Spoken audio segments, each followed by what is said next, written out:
छिड़ियाई छिकिया हे बाबूजी लजाई छिकिया हे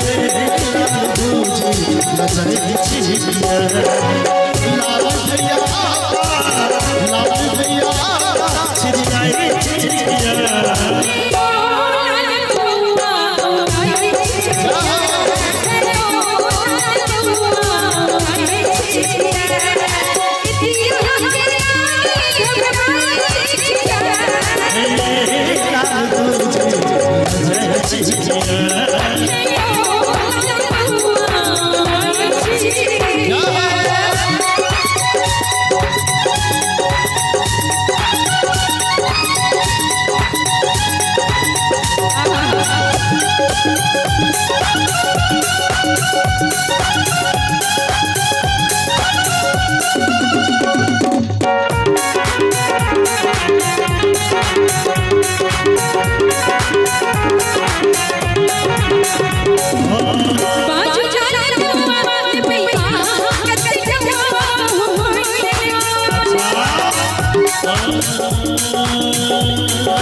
दुनू कंगना बताओ दुनू कंगना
शंकर पाहु पूनम मिश्रा जी के जे हस्बैंड छथिन हुनकर शंकर जी नाम छियै हमरा सब कलाकार के पाहुन छथिन और पूनम मिश्रा के हम सब बहिन माने छियै त कहै छी शंकर पाहु